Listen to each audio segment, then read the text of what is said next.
Hello friends, this is Neha and welcome to NV learning platform. चलिए, so हम क्या पढ़ रहे थे? हम पढ़ रहे थे ह्यूमन रिप्रोडक्शन। ह्यूमन रिप्रोडक्शन में क्या पढ़ रहे थे हम? हमारा जो फीमेल रिप्रोडक्टिव सिस्टम का हमारा सारा पार्ट कंप्लीट हो चुका है। बस एक पार्ट बचा हुआ है, वो है मैमरी ग्लैंड। ठीक है, इसके बाद हम पढ़ेंगे कि हमारा बेसिकली ऑर्गन सिस्टम खत्म हो गया। उसके बाद हमें पढ़ना है गैमेट फॉर्मेशन, फिर उसके बाद गैमेट का ट्रांसफर, फिर फर्टिलाइजेशन के बाद इम्प्लांटेशन हो जाएगी। उसके बाद होता है गेस्टेशन पीरियड, कितना का होता है, और फिर गेस्टेशन के बाद पार्चुरेशन मतलब डिलीवरी। सीक्वेंस वाइज मतलब बच्चे का ऑर्गन फॉर्मेशन होने से लेकर डिलीवरी होने तक का पूरा कहानी रिप्रोडक्शन में पढ़ना होता है, जिसमें हम लोग अभी फर्स्ट स्टेज ही पढ़ रहे हैं। ठीक है, देखो मैमरी ग्लैंड। चलिए, मैमरी ग्लैंड क्या होती है? ये किस चीज का मॉडिफाइड है? ये स्वेट ग्लैंड का मॉडिफाइड होता है। ठीक है, चलो, जो क्यों होता है? मिल्क प्रोडक्शन के लिए। ठीक है, तो ये है mammary gland is a modified apocrine sweat gland that produce milk. जो ग्लैंड है ना, स्वेट ग्लैंड 3 तरीके का होता है, जिसमें से एपोक्राइन ग्लैंड होती है जो स्वेट ग्लैंड फॉर्म हो जाता है। और उसके बाद क्या है? Mammary gland attach with pectoral major muscles through corpus ligament. देखो इसमें वो फिगर में डायग्राम बनाऊंगी मैं, बट मैं पहले दिखा देती हूँ। जो आपको लिखा हुआ है ना पेक्टोरालिस वाली मेजर, वो दिखा दे रही हूँ।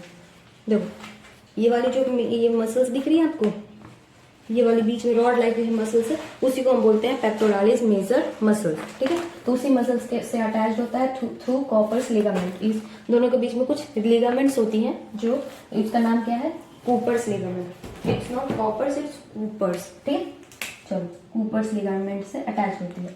ए mammary gland consist of 15 to 20 lobes. Mammary gland में क्या होता है? एक मेमरी ग्लैंड में 15 से 20 लूप्स होते हैं। ठीक है, in each loops are several smaller compartment called lobules. और उस लूप्स में बहुत सारे छोटे छोटे कंपार्टमेंट्स होते हैं, जिसको लोब्यूल्स बोलते हैं। और फिर वो कंपोज होता है grape like cluster of like milk secretory gland term as alveoli. और उसके अंदर क्या होता है कि जैसे ग्रेप का गुच्छा नहीं होता, हाँ, तो वैसा ही है, पूरा गुच्छा के जैसा होता है, उसको एल्वेलाई बोलते हैं। ठीक है, हाँ, जो बेसिकली क्या है, जिसपे मिल्क सिक्रेटिंग कैपेसिटी है, जो मिल्क सिक्रेशन वही कराती है। ठीक है, स्मॉल कैविटीज होती है। जैसे सबसे पहले हो गई लूप्स के अंदर लोब्यूल्स के अंदर grape like structure, grape bunch like structure, grape का क्लस्टर लिखा हुआ है। देखो क्लस्टर लिखा हुआ है, क्लस्टर का मतलब ये बंच ऑफ ग्रेप्स का पूरा क्लस्टर जैसा होता है, उसको हम बोलते हैं एल्वेलाई। ठीक है, जो क्या करता है? Secretion of milk. चलिए नोट कर लो। चलो ठीक है, अब देखिए, Each lactiferous duct है typically carries करता milk from one of the lobes to the exterior। बोला जा रहा है, देखो कैसे, अब वो सारे पोर्शन देखो कि कैसे इनवर्ड से मैं आउटवर्ड लिखवाऊंगी। अब आउटवर्ड से इनवर्ड भी लिख सकते हो, पहले इनवर्ड से आउटवर्ड। देखो सबसे पहले क्या है? ये रिब्स है।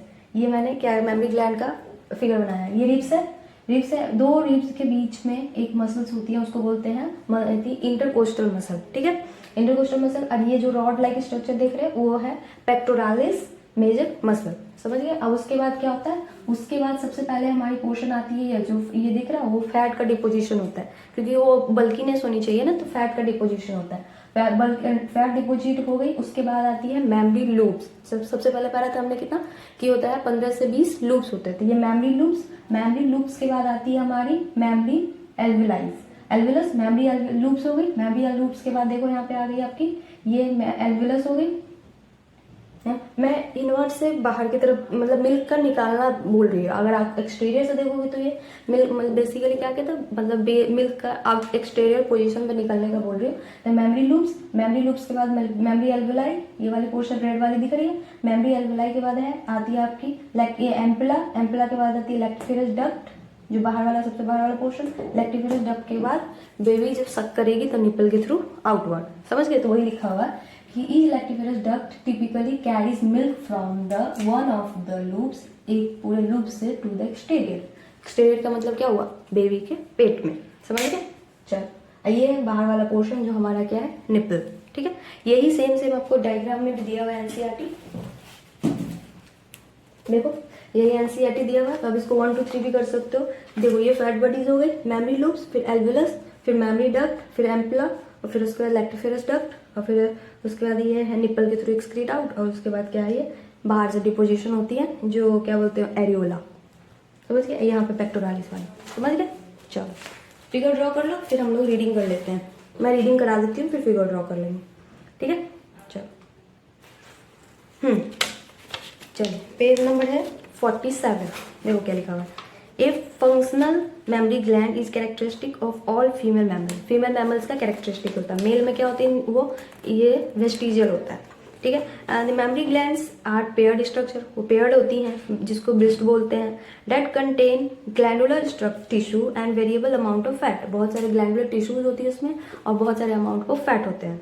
The glandular tissue of each breast is divided into 15 to 20 memory loops. 15 से 20 क्या होते हैं, मेमोरी लूप्स होते हैं, जो कंटेन करता है क्लस्टर ऑफ सेल जिसको हम बोलते हैं एल्वेलाई। उसके बाद क्या है, the cell of the alveoli secrete करता है milk which is stored in the cavity जिसको बोलते हैं ल्यूमेन या alveoli. Alveoli open into mammary duct tubules, वही जो पोर्शन पूरा बता रहा है कि बाहर कैसे निकलता है, तो वही लिखा है। Alveoli open into mammary tubules are the tubules of each lobe join to form mammary duct बनाता है and several mammary duct join to form a wider mammary ampulla, a membrane which is connected to the lactiferous duct through which milk is sucked out, जिसके द्वारा क्या होता है, milk है जब baby सक करती है तो बाहर निकल आता है। ठीक है, समझ गए? चलो नोट कर लो, हो गई, नोट कर लो। ये हो गई हमारी दोनों के दोनों, हमारा बेसिकली क्या है, सेक्स ऑर्गन्स कंप्लीट हो गए। अब इसके बाद हमें पढ़ना है गैमेटोजेनेसिस की, मतलब गैमेट का फॉर्मेशन कैसे होता है, इसके बाद हम वो देखेंगे। नोट कर लीजिए।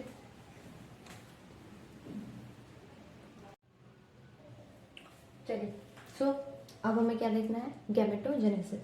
गैमेटोजेनेसिस क्या होता है, ये होता है बेसिकली फॉर्मेशन ऑफ क्या बोलते हैं, गैमेट्स। ठीक है, उसका डेफिनेशन भी लिखना है तो लिख देती हूँ। ठीक है, वैसे मैंने लिख दिया है तो लिख दो यहाँ पे, उतना हम पढ़ना तो ट्वेल्थ वालों का भी है ना। फॉर्मेशन ऑफ गैमेट्स, ठीक है, ठीक है, गैमेट्स का फॉर्मेशन लिख दो, फ्रॉम प्राइमरी सेक्स ऑर्गन। ठीक है, गैमेट का फॉर्मेशन होता है फ्रॉम प्राइमरी सेक्स ऑर्गन से, तो उसको हम क्या कहते हैं, गैमेटोजेनेसिस। अब है जो मेल का अलग फीमेल का अलग, मैंने दिखाया, देखो मेल में क्या होता है, प्राइमरी सेक्स ऑर्गन क्या होती है, टेस्टिस, और फीमेल में क्या होती है हमारी ओवरी। तो हो गई, टेस्टिस क्या प्रोड्यूस करता है, स्पर्म, जिसको हम क्या बोलते हैं, मेल गैमेट, और वो फीमेल क्या सिक्रीट करती है, ओवम। ठीक है, और टेस्टिस क्या होता है, ये टेस्टिस होता है इन टेस्टिस एट प्यूबर्टी, ये ध्यान में रखो लाइन, क्या लिखा हुआ है, एट प्यूबर्टी। और यहाँ पे क्या लिखा है, एम्ब्रियोनिक डेवलपमेंटल स्टेज, देख रहे हो, ये बहुत इंपॉर्टेंट है। एट प्यूबर्टी, प्यूबर्टी होती है तब क्या होता है कि आपका, जैसे मैंने पूरा सटोली सेल वाला बताया था, पूरा का पूरा आपको पूरा, जब मेल रिप्रोडक्टिव सिस्टम पढ़े थे तो उसमें दिखाया था ना मैंने कि कैसे उसका टेस्टोस्टेरॉन से, कैसे स्पर्म, जैसे स्पर्मेटोगोनिया से हमारा स्पर्म कैसे बनता है, पूरा का पूरा मैंने पूरा प्रोसेस दिखाया था। हाँ, अब उसके बाद में इसमें मैं दिखाऊंगी कितने सारे फेजेस होते हैं, वो हमें इसमें पढ़ना है। हाँ, देखो तो क्या होता है, स्पर्मेटोगोनिया से स्पर्म का फॉर्मेशन होता है विद द हेल्प ऑफ, उस प्रोसेस का क्या बोलते हैं हम, स्पर्मेटोजेनेसिस। स्पर्मेटो का जेनेसिस का मतलब फॉर्मेशन ऑफ स्पर्म। अब वो क्या होता है, एट प्यूबर्टी, ये होता है बॉयज में, मतलब लड़कों में प्यूबर्टी के केस पे, प्यूबर्टी के स्टेज पे, नॉट केस, प्यूबर्टी के स्टेज पे, जब प्यूबर्टी का स्टेज आता है, जब वो 12 से 14 साल के हो जाते हैं, तब क्या बोलते हैं, इनकी मतलब इनका स्पर्म का फॉर्मेशन स्टार्ट ही होता है।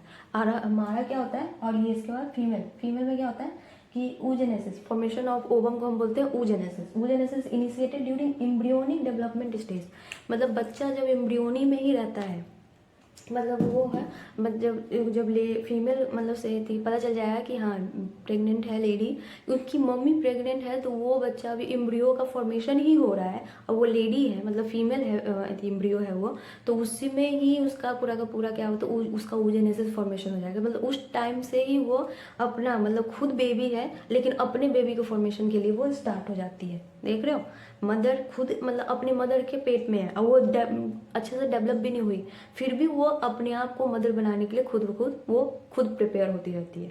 समझ रहे थे, इसीलिए लिखा हुआ है एम्ब्रियोनिक डेवलपमेंटल स्टेज। इसीलिए एक एज आता है, जैसे जैसे जैसे जैसे बढ़ते जाते तो एक स्टेज आता है, वो 55 साल 45 से 55 साल, तो उस स्टेज पे क्या होता है, इनका एम्ब्रियो, इनका बेसिकली ओवम का रिलीज बंद हो जाता है, क्योंकि खत्म हो जाती है ना।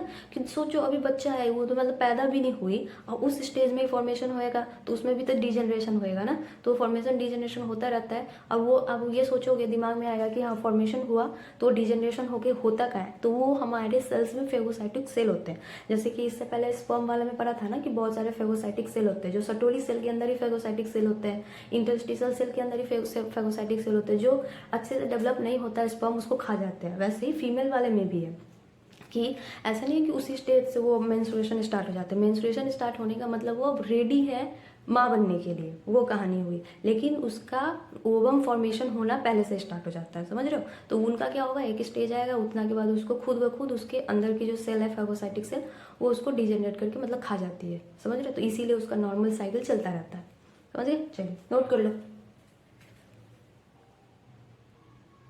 चलिए हो गया। चलो तो चलिए पेज नंबर 47 देखो क्या लिखा हुआ है, गैमेटोजेनेसिस।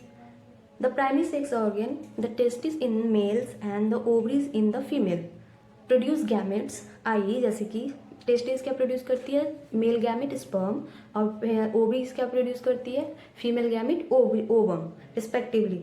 और उसके bye the process called gametogenesis. कौन सा प्रोसेस है, गैमेटोजेनेसिस प्रोसेस है इन टेस्टिस। अब इसके बाद क्या है, नीचे हमें पूरा का पूरा, अब इसके बाद ये टेस्टिस दिया हुआ मतलब ये पूरा, अब यहाँ से स्टार्ट करके हमें मेल रिप्रोडक्टिव सिस्टम पढ़े, मेल गैमेट फॉर्मेशन पढ़ना है, फिर उसके बाद फीमेल गैमेट फॉर्मेशन पढ़ना है, ठीक है।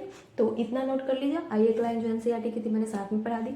अब हमें इसके बाद पढ़ना है कि अब पहले सबसे पहले इसमें एनसीईआरटी में दिया है कि मेल में कैसे गैमेट का फॉर्मेशन होता है, कब क्या क्या प्रोसेस होती है, फिर स्पर्म कैसा होता है वो, फिर उसके बाद फीमेल में कैसे गैमेट फॉर्मेशन होता है, उसके भी कुछ स्टेजेस है, वो सब पढ़ लेंगे, ठीक है।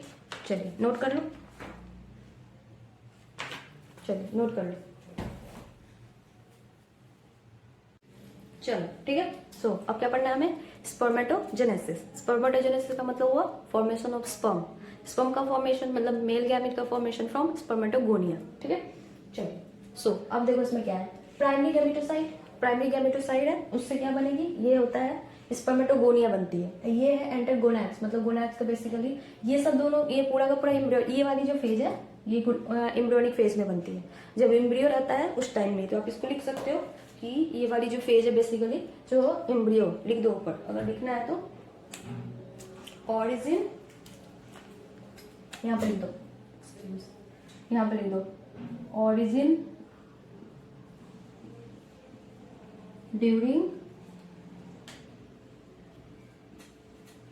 एम्ब्रियोनिकल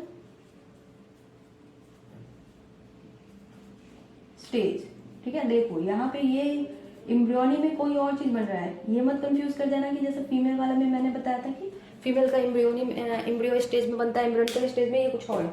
ये पीजीसी जिसको लिख सकते हो, पीजीसी का मतलब होता है प्राइमरी गैमेटोसाइट, अगर लिखना है तो पीजीसी प्राइमरी गैमेटोसाइट है, उससे स्पर्मेटोगोनिया का फॉर्मेशन हो, जो एम्ब्रियोनी में रहते हैं बच्चे, मतलब एम्ब्रियो फॉर्मेशन हो रही है उसी टाइम बनने लगता है। और फिर उसके बाद इस एम्ब्रियो से पूरा का पूरा स्पर्म बनना, ये प्यूबर्टी लेवल पे आता है, समझ रहे हैं। लेकिन फॉर्मेशन तो स्टार्ट उस टाइम से हो गई। और हमने बोला था कि स्पर्म का फॉर्मेशन में क्या होता है हमारा प्यूबर्टी लेवल पे, मेल का प्यूबर्टी लेवल पे होता है, ठीक है। देखो अब स्पर्मेटोगोनिया क्या होता है, उसकी प्लॉइडी क्या होती है 2n, 2n मतलब 44 प्लस XY, इसकी प्लॉइडी है, XY है, देख रहे हो XY। अब देखो ये कैसे स्प्लिट करता है, ये होता है यहाँ पे था 44 प्लस XY, तो ये 2n और इससे फिर 2n यहाँ तक ये पूरा का पूरा मेंटेन करता है माइटोसिस। यहाँ तक की केस में माइटोसिस ही होगी, ठीक है। माइटोसिस का मतलब क्या होता है, फॉर्मेशन, मतलब जो होता है फॉर्मेशन ऑफ यंग वंस, एक सेम टाइप का, और उसमें इक्वल डिवीजन होता है। माइटोसिस में क्या होता है, इक्वल, ये होता है इक्वल डिवीजन, माइटोसिस का दूसरा नाम बोलते हैं इक्वल डिवीजन। और मियोसिस का मतलब होता है रिडक्शनल डिवीजन। रिडक्शनल का मतलब क्या हुआ, जो 2n होगी तो 2n से क्या बन जाएगा, वो n बन जाएगा, हाफ, रिड्यूस, रिडक्शन का मतलब हाफ हो गया, और माइटोसिस का मतलब इक्वेशनल डिवीजन, समझ गए। चलिए नोट कर लो, चलिए ठीक है। अब देखो क्या हो रहा है कि एट द टाइम ऑफ, अभी तक एम्ब्रियोनिक स्टेज में क्या बना, स्पर्मेटोगोनिया बन गई थी, ठीक है। अब क्या है, अब उसके बाद क्या होगा, चेक हो जाएगा, मतलब ब्लॉक, एम्ब्रियो का फॉर्मेशन हो गया। मतलब एम्ब्रियो के केस में, एम्ब्रियो जब था बच्चा लड़का, तो उस केस में क्या था, उसका स्पर्मेटोगोनिया उसके मतलब स्क्रोटम में टेस्टिस में बनना स्टार्ट हो गया था, बन के रुक गया। फिर उसका चेक का मतलब होता है रुकना, रुक हो गई। अब अब क्या वेट करेगी उसका आगे का फॉर्मेशन, गैमेट फॉर्मेशन के लिए उसका एक एडल्ट याद आना, मतलब प्यूबर्टी एज आना। प्यूबर्टी एज जैसे ही आएगा तब उसके बाद क्या हो जाएगा, उसके अंदर अब स्पर्मेटोगोनिया का आगे फर्दर डेवलपमेंट स्टार्ट हो जाएगी। देखो at the time of puberty, puberty के टाइम में क्या होता है, ये स्पर्मेटोगोनिया क्या होती है 2n होती है, पूरा नंबर ह्यूमन क्रोमोसोम कितने होते हैं 46, तो ये 46 है। फिर उसके बाद क्या बनता है इससे, इसका ये माइटोसिस होगी, यहाँ पे लिख लो, हाँ यहाँ पे माइटोसिस होएगा, माइटोसिस होएगा और फिर उसके बाद बनेगा क्या हमारा ये एक प्राइमरी स्पर्मेटोसाइट जिसको बोलते हैं हम 46। अब इसके बाद यहाँ से यहाँ पे फिर इस प्राइमरी उसके बाद होगा मियोसिस, मियोसिस मतलब रिडक्शन और डिवीजन, ठीक है लिख दीजिए यहाँ पे। यहाँ से प्राइमरी स्पर्मेटोसाइट बन गई, अब उसके बाद हमारी बनेगी सेकेंडरी स्पर्मेटोसाइट। सेकेंडरी स्पर्मेटोसाइट बनाने के लिए क्या होता है हमारा मियोसिस 1। मियोसिस 1 का मतलब होता है रिडक्शनल डिवीजन, ठीक है लिख रही हूँ मैं, आरडी भी लिख सकते हो, ऐसा नहीं है तो पहली बार लिख दो रिडक्शनल डिवीजन, ठीक है चलो रिडक्शनल डिवीजन। अब रिडक्शनल डिवीजन हुई हमारी तो क्या हुआ रिडक्शन, रिडक्शन का मतलब क्या मैंने बोला था हाफ, r/2 भी कर दो इसको, ठीक है हाफ, ये मतलब होगा यहाँ पे 2n था, ये भी 2n है हमारी, 2n का n और n अलग अलग चला गया। अब इसके बाद ये हमारी बन गई सेकेंडरी स्पर्मेटोसाइट। सेकेंडरी स्पर्मेटोसाइट जिसका मैंने ये दिखा दिया है कि 22 + x किसका होता है फीमेल का, और 22 + y मेल का। ये स्पर्म है जो ये फीमेल कैरेक्टर लेके जा रहा है, और ये कि ये जब गैमेट के साथ मतलब मेल फीमेल गैमेट के साथ मिलेगा ओवम के साथ तो गर्ल पैदा होगी, और ये मिलेगा तो बॉय पैदा होगा, क्योंकि मतलब हमारी फीमेल क्या है बस 22 + x रखती है, वो 44 + XX रखता है वो पूरा गैमेट के साथ, और जब ओवम बनती है तो ओवम हमारा क्या रखता है 22 + x ओनली। समझ गए। अब देखो फिर इसके बाद हुआ हमारा इसका ही मियोसिस 2। मियोसिस 2 = माइटोसिस होता है, क्योंकि मियोसिस 2 को हम क्या बोलते हैं इक्वेशनल डिवीजन। यहीं पे लिख दो स्पेस नहीं है, यहाँ पे लिख दीजिए इक्वेशनल डिवीजन, इक्वल है इक्वेशनल डिवीजन, समझ गए। इक्वेशनल डिवीजन हुआ, इक्वेशनल डिवीजन में क्या हुआ ये n था तो n से ही n ही बन जाएगा, n। ये बन गई हमारी स्पर्मेटिड, ये स्पर्मेटिड बन गई यहाँ तक। अब इसके बाद क्या होगा हमारा, इसके बाद इसका फर्दर डेवलपमेंट होता है तो स्पर्म बनता है, ठीक है ये तो हो रहा है उसके मतलब हमारे क्या कहते हैं टेस्टिस में। अब ये टेस्टिस में हो रही है, इसके साथ साथ ये कैसे होगी अपने मन से तो हो नहीं सकती, हमारी बॉडी में हार्मोनल चेंजेस होते हैं तो हार्मोनल चेंजेस ही करवाते हैं, तो इधर एक साइड हार्मोन का चेन भी चल रहा है। ये हार्मोन का चेन हाइपोथैलेमस रिलीज करेगी GnRH, GnRH क्या करेगा एंटेरियर पिट्यूटरी को एक्टिवेट, एंटेरियर पिट्यूटरी को एक्टिवेट करेगी तो क्या करेगा वो LH और FSH रिलीज करेगा, और LH FSH कैसे इस पे वर्क करता है वो भी मैंने बता रखा है। अब उसके बाद LH FSH क्या करेगा टेस्टोस्टेरोन सिक्रीट, टेस्टोस्टेरोन सिक्रीट करेगा, और एक साथ क्या होता है सटोली मदर सेल भी सिक्रीट करेगा, लिख सकते हो। एंड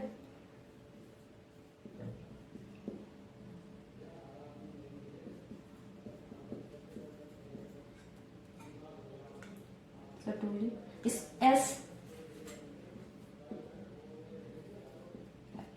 SMF भी लिख सकते हो कि सटोली मदर से जो सटोली से सिक्रीट करता है, इसका मतलब SMF का मतलब हुआ स्पर्म मैच्योरेशन फैक्टर, जो क्योंकि स्पर्म को फर्दर स्पर्म बना तो दिया इसने टेस्टोस्टेरोन ने, लेकिन उसका फर्दर डेवलपमेंट कौन कराता है तो वो कराता है हमारा ये बोलते हैं सटोली सेल, क्योंकि सटोली सेल को हम दूसरा क्या बोलते हैं मतलब नेचरिंग सेल बोलते हैं, नर्सिंग सेल बोलते हैं, क्यों क्योंकि वो फर्दर डेवलपमेंट कराता है। मम्मी है स्पर्म की मम्मी कौन है सटोली सेल, तो यहाँ पे लिख दो SMF का मतलब होता है sperm maturation factor, sperm maturation factor जो कहां से सिक्रीट होती है, वो सिक्रीट तो ये इसी से है लेकिन ये वर्क करता है बाय सटोली से, ठीक है work by Sertoli cell, Sertoli cell के द्वारा वर्क किया जाता है, क्यों क्योंकि स्पर्म को मैच्योर कराने का, यही स्पर्म ही मैच्योर कराएगी, स्पर्म को सटोली सेल ही मैच्योर कराएगी, ठीक है समझ गया। चलिए नोट कर लीजिए, ये चार्ट वाला फॉर्म है, इस चार्ट वाले फॉर्म को अच्छे से नोट कर लो, क्योंकि चार्ट ही बेसिकली क्या होता है चार्ट से हमें पूरा अच्छे से समझ आ जाता है। तो जितना हम डायग्राम अब मैं कोशिश करूंगी कि बच्चों ने कमेंट किया कि डायग्राम भी उसे मतलब उसको ज्यादा मतलब अच्छे से एक्सप्लेन कर उसको समझ आ रहा है, तो मैं कोशिश करूंगी कि ये जो जोलॉजी है बेसिकली मैं उसको चार्ट फॉर्म में मतलब जितना डायग्रामिक फॉर्म में आपको ज्यादा बता सकूं उतना ही बताने का कोशिश करूंगी। चलिए मैंने पहले सोचा था कि डायग्राम स्किप कर दूं, लेकिन अब मैं नहीं करूंगी स्किप, क्योंकि डायग्राम से बच्चों को ज्यादा अच्छे से समझ आ रहा है, ठीक है चलिए देख लो नोट कर लो।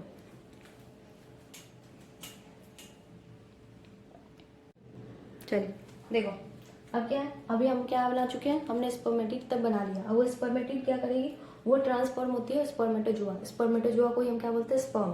कैसे ट्रांसफॉर्म होती है, एक प्रोसेस होता है जिसको होता है स्पर्मियोजेनेसिस। ये सब कहाँ हो रहा था, ये सब हमारी सटोली सेल में हो रही थी, ठीक है, सॉरी सेमिनिफेरस ट्यूब्यूल्स में हो रही थी। अब क्या करेगा कि सेमिनिफेरस ट्यूब्यूल्स तक हो गया, अब आफ्टर स्पर्मेजेनेसिस, स्पर्मेजेनेसिस मतलब फॉर्मेशन ऑफ स्पर्म हो गया फाइनली। उसके बाद क्या करेगा, स्पर्म का जो हेड है, वो स्पर्म का हेड क्या करेगा, इम्बेड करता है सटोली सेल, क्योंकि न्यूट्रिशन तो उसी से चाहिए, तो न्यूट्रिशन वो सटोली सेल के अंदर ना इम्बेड कर लेता है अपने आप को। अब फिर उसके बाद जब उसको बहुत ज्यादा प्रोटीन न्यूट्रिशन मिल जाता है, उसके बाद वो आजाद पंछी की जैसे सेमिनिफेरस ट्यूब्यूल में से निकल के बाहर चला जाता है, ठीक है। तो उस प्रोसेस को बोलते हैं स्पर्मिएशन, ठीक है, समझ गए। चलिए अब देखो एनसीईआरटी पढ़ लो। चलिए ये एनसीईआरटी पढ़ा देती हूँ, फिर साथ में नोट कर लेना। देखो एनसीईआरटी यहाँ से पढ़ना है हमें कि in testis the immature male germ cells, जिसको हम स्पर्मेटोगोनिया बोलते हैं, प्रोड्यूस करता है sperm by process spermatogenesis that begin at puberty. Spermatogenesis कहाँ बिगिन होता है, हमारी प्यूबर्टी स्टेज पे। द स्पर्मेटोगोनिया, जिसको सिंगल फॉर्म में स्पर्मेटोगोनियम भी आप बोल सकते हो, present on the inside wall of seminiferous tubules, multiply by mitotic division and increase in number. बोला जा रहा है जो आपको स्पर्मेटोगोनिया है वो पहले वो तो एक थोड़ी ना बनता है, हमारा तो 200 से 300 मिलियन स्पर्म बनते हैं। तो वही क्या करता है, वो जब ये सटोली सेमिनिफेरस ट्यूब्यूल्स के अंदर होती हैं तो वो बार बार माइटोसिस करता है, अपने आप में माइटोसिस करता है, मतलब उसको अपने नंबर बढ़ाना है बेसिकली। हाँ, तो अपने आप को नंबर बढ़ाने के लिए क्या करता है, वो इंक्रीज कराता रहता है, बार बार माइटोसिस कराया जाता है, ठीक है, और नंबर को इंक्रीज कर लेता है। इस पर ईच स्पर्मेटोगोनियम इज डिप्लॉयड, दोनों प्रत्येक स्पर्मेटोगोनियम क्या है, डिप्लॉयड है, 2n है, दिखाया अभी मैंने, एंड कंटेन, और वो कंटेन क्या करता है 46 क्रोमोसोम, और कितना क्रोमोसोम कंटेन करता है 46। और उसके बाद क्या है, सम ऑफ दी स्पर्मेटोगोनिया, उसमें से कुछ spermatogonia are called primary spermatocyte, जिसको हम प्राइमरी स्पर्मेटोसाइट बोलते हैं, पीरियडिकली अंडरगो मियोसिस। स्पर्मेटोगोनियम थी, उससे क्या बनी हमारी, माइटोसिस हुआ तो प्राइमरी स्पर्मेटोसाइट। अब प्राइमरी स्पर्मेटोसाइट से हमने क्या किया, मियोसिस कराई। मियोसिस का मतलब रिडक्शनल डिवीजन। तो 46 क्रोमोसोम था, मतलब 2n प्लॉइडी थी, तो उसका nn बन गया। अभी मैंने बता के दिखाया था आपको, हाफ हाफ बन गई दोनों तरफ। तो वो किस प्रोसेस से होता है, मियोसिस से। मियोसिस 1 को हम क्या बोलते हैं, रिडक्शनल डिवीजन। तो हो गया। अब ये है a primary spermatocyte complete the first meiotic division, वो फर्स्ट मियोटिक डिवीजन कंप्लीट कर दिया, रिडक्शनल डिवीजन जिसको लिखा भी है NCERT, leading to formation of 2 equal haploid called secondary spermatocyte. वो 2 हैप्लॉइड फॉर्मेशन करता है, तो उसको हम क्या बोलते हैं, secondary spermatocyte. Which have only 23 chromosome each, जिसके पास क्या है 23 क्रोमोसोम दोनों के पास होंगे, समझ गए। अब उसके बाद the secondary spermatocyte undergoes the second meiotic division. अब क्या बोल रहा है कि सेकेंड मतलब सेकेंडरी स्पर्मेटोसाइट हमारी वो सेकेंड मियोटिक डिवीजन करता है, जो सेकेंड मियोटिक डिवीजन मतलब मियोसिस 2 कराता है। तो मियोसिस 2 इक्वल टू हमारा होता है मियोसिस माइटोसिस के इक्वल। तो माइटोसिस के इक्वल मतलब इक्वेशनल डिवीजन होएगा। तो वो क्या बनाता है, वो 4 इक्वल स्पर्म बनाता है, स्पर्मेटिड बनाता है, ठीक है। तो वो हो गए the secondary spermatocyte undergo the second meiotic division to produce 4 equal haploid spermatid. Haploid spermatid बना दी 4। और उसके बाद क्या है, ये सारे आपको क्या कहते हैं ना, यहाँ पे देखो ये आपको यहाँ पे दिखा रहा है, देख लो।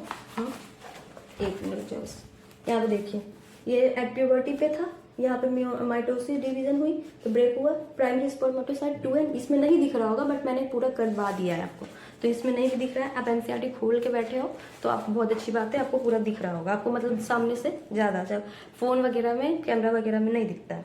अब उसके बाद क्या है, इस हो गया। अब उसके बाद एक क्वेश्चन पूछा हुआ है कि What would be the number of chromosome in the spermatid? आपसे एक नॉर्मल सा पूछा है कि स्पर्मेटिड का नंबर क्या होगा, तो आप खुद बता सकते हो। अब तो बता ही सकते हो स्पर्मेटिड का नंबर क्या हुआ हमारा। स्पर्मेटिड हमारी हैप्लॉइड है, तो क्या होगा 46 का आधा, 46 का आधा मतलब 23, ठीक है।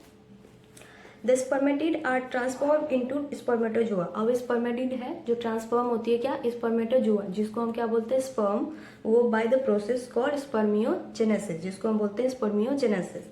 After spermiogenesis sperm head became embedded in the Sertoli cell. और उसके बाद क्या, स्पर्म का जो हेड है वो सटोली सेल के अंदर इम्बेड होता है and finally release from seminiferous tubules. और फाइनली है जो सेमिनिफेरस ट्यूब्यूल से बाहर रिलीज हो जाता है, उस प्रोसेस को हम बोलते हैं स्पर्मिएशन, ठीक है, समझ गए। अब देखो spermatogenesis start at the age of puberty. Spermatogenesis कब स्टार्ट होती है? प्यूबर्टी के स्टेज पे, due to significant increase in the secretion of gonadotropin releasing hormone.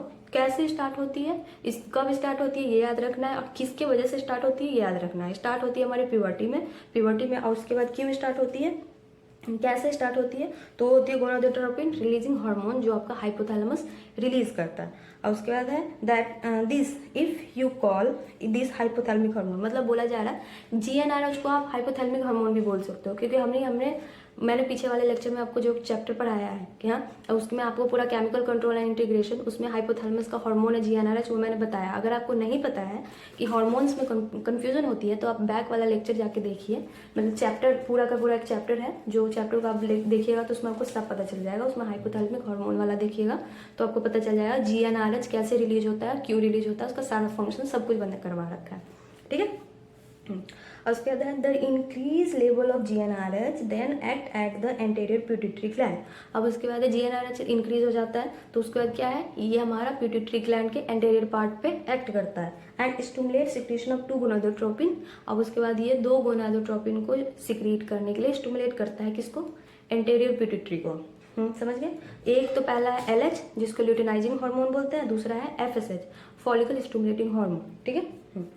LH, अब वो एलएच का फंक्शन क्या है, एलएच एक्ट करता है लेडिक सेल पे एंड स्टिमुलेट करता है synthesis and secretion of androgen.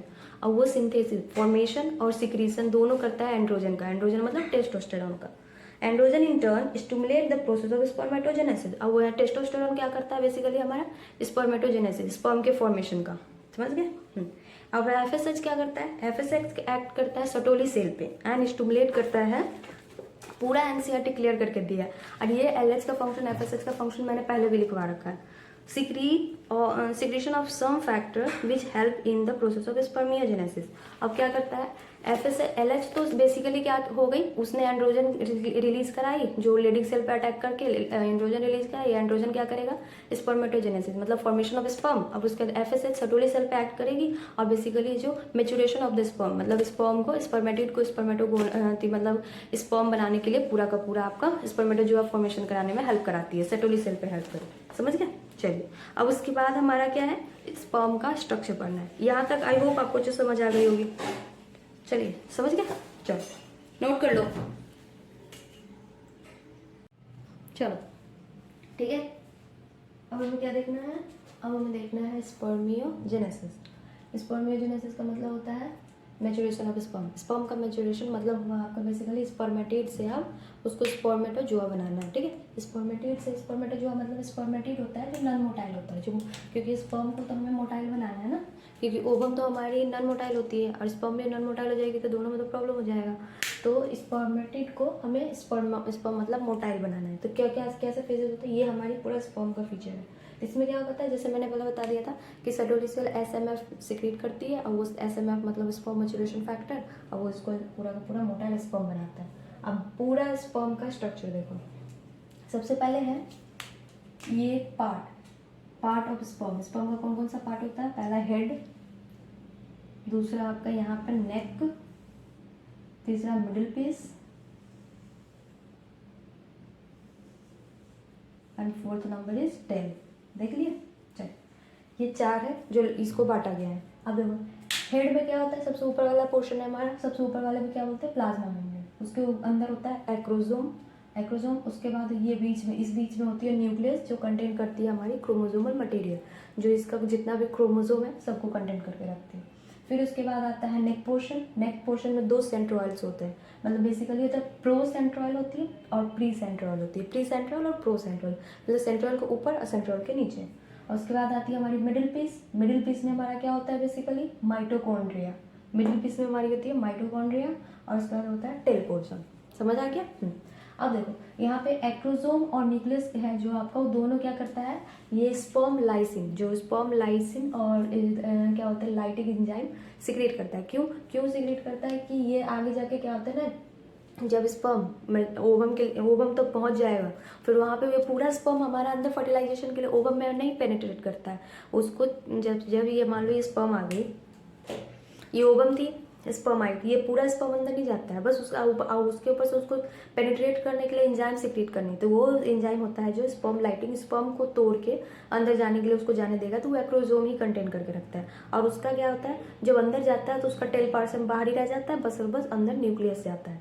समझ गए? चलिए अब वही है। अब इसको प्रो सेंट्रल जो क्या करता है और प्री सेंट्रल क्या करता है, ये भी लिख दिया मैंने, यही सब मैंने ये लिख दिया। लैंग्वेज में लिखाने से बेटर है डायग्राम में बना रहेगा तो ज़्यादा अच्छा है, मैं डायग्राम से ही ज़्यादा अच्छा समझ में आ जाएगा। प्रो सेंट्रियोल हमारा क्या करता है, हेल्प करता है इन फर्स्ट क्लीवेज, जो फर्स्ट क्लीवेज होगी पहली बार तो वो कौन कराता है हमारा, प्रो सेंट्रियोल। और उसके बाद दूसरा है प्री सेंट्रियोल, क्या कराता है हमारा बेसिकली एक्सिलरी फिलामेंट, जो ये एक्सिलरी फिलामेंट देख लो, ये वाली लाइन, ये वाली एक्सिलरी फिलामेंट है जो कौन बनवाया है, प्री सेंट्रियोल की वजह से बनती है। समझ गया? वो हेल्प करता है फॉर्मेशन में। अब मिडिल पीस है, नेक वाला तो समझ गया। मिडिल पीस होता है पावर हाउस ऑफ स्पर्म, मतलब स्पर्म का जितना पावर स्ट्रेंथ वगैरह है वो सब मिडिल पीस में ही होता है। सोच सकते हो क्यों, क्योंकि मिडिल पीस में ही माइटोकॉन्ड्रिया होती है, तो मिडिल पीस में माइटोकॉन्ड्रिया होती है तो उसका सारा पावर तो माइटोकॉन्ड्रिया में कंटेन करके रखता है ना। माइटोकॉन्ड्रिया को क्या करते हैं, एनर्जी सोर्स, इसका जो माइटोकॉन्ड्रिया होता है एनर्जी सोर्स है, क्योंकि उसको स्विमिंग, बेसिकली स्पर्म को क्या करना है, स्विमिंग करना है, वो तैरेगी वो तभी तो वो ऐसे ये स्ट्रेट ऐसे नहीं जाती, वो ऐसे जाती है, मतलब ऐसे जाती रहती है, ऐसे समझ गए, वो स्विमिंग करके जाती रहती है। और टेल वाली लास्ट पोर्शन, समझ गए? चलिए नोट कर लो, फिगर को ड्रॉ कर लो, और सारे कहीं प्रॉब्लम नहीं होएगा, मैंने अच्छे से समझा दिया है, देख लो। चलिए नोट कर लीजिए। चलिए देखो, क्या लिखा हुआ है, मेल में जो है एक इजैकुलेशन में क्या करता है, वो 200 से 300 मिलियन स्पर्म रिलीज करता है, ठीक है, नॉर्मल कोइटस में। और उसमें क्या होता है, फॉर फर्टिलिटी के लिए नॉर्मल जिसमें हमारा स्पर्म होता है तो वो होता है जिसमें 60% स्पर्म होती है जो हमारी नॉर्मल होती है, ठीक है। और उसके बाद 40% होती है ना वाइग्रस मोबिलिटी, नॉर्मल मोबिलिटी मतलब नॉर्मल चल रहा है, और उसके 40% होता है उनके बहुत ज़्यादा वाइग्रस होता है, मतलब वो इतना स्पीड अप होगा, बहुत उसमें एनर्जी भी ज़्यादा होगी, उसकी शेप भी, और उसमें मतलब हाई मोबिलिटी से चलेगी, ठीक है। और वही 40% में से क्या होता होगा कि एक स्पर्म है जो आगे जाके क्या करता है, आपके ओवम को फर्टिलाइज करेगा, ठीक है। तो एक न्यू यंग वंस, एक जाइगोट फॉर्मेशन होगी, समझ गए? चलो अब एनसीईआरटी पढ़ लेते हैं। चलो देखो क्या लिखा हुआ है, let us examine the structure of sperm. Sperm के स्ट्रक्चर को एग्जामिन करने के लिए बोला जा रहा है। It is a microscopic structure compose of, जिसका हेड होता है, नेक होता है, मिडिल पीस एंड टेल। उसके बाद क्या है, a plasma membrane envelop the whole body of sperm. एक स्पर्म के पूरे बॉडी के ऊपर क्या होता है, एक प्लाज्मा मेम्ब्रेन होती है। Sperm head contain elongated haploid nucleus. Sperm के हेड में क्या होता है, न्यूक्लियस होती है।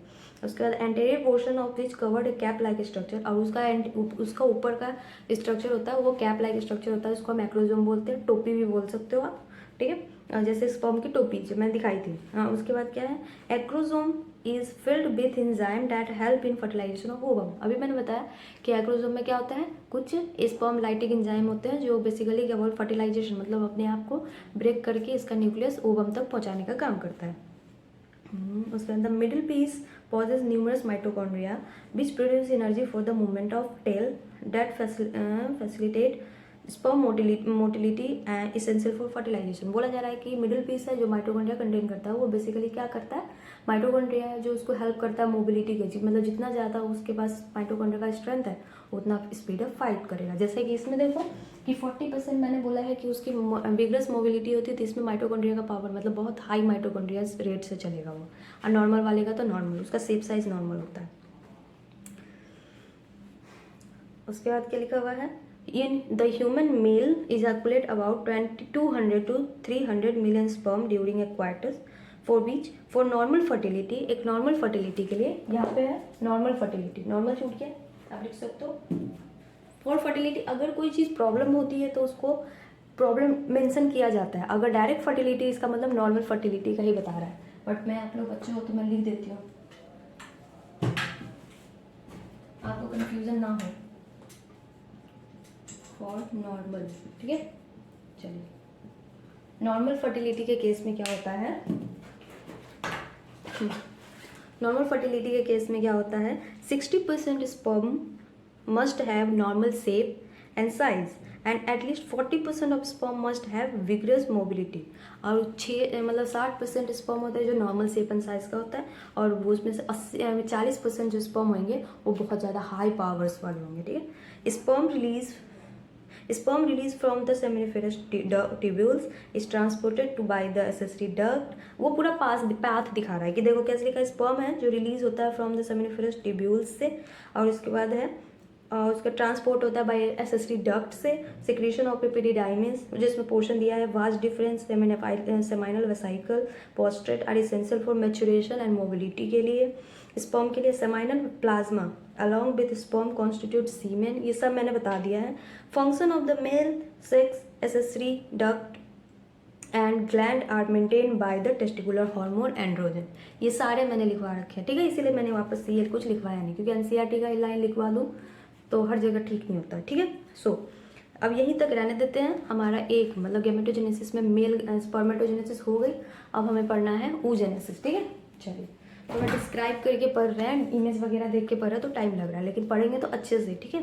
जितना भी पढ़ना है अच्छे से पढ़ेंगे, ताकि हमारा थोड़ा पढ़ो एक दिन में, लेकिन इतना अच्छे से पढ़ो कि दोबारा से उसको पढ़ने की जरूरत ना पड़े, ठीक है। तो वैसा ही चलना चाहिए, ठीक है। चलो, तो रहने देते हैं तक, ठीक है। चलो, थैंक यू सो मच।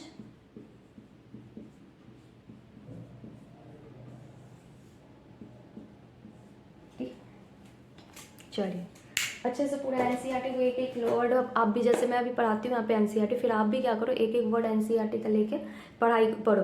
और जो अगर ना समझ आए तो वो आप लाइन भी लिख सकते हो, पेज नंबर लिख देना। अगर प्रॉब्लम हो कि जैसे कि कोई भी प्रॉब्लम हो तो उस पेज नंबर, एनसीईआरटी का पेज नंबर लिख देना, पेज नंबर का पैरा बोल देना, मैं फिर से समझा दूंगी।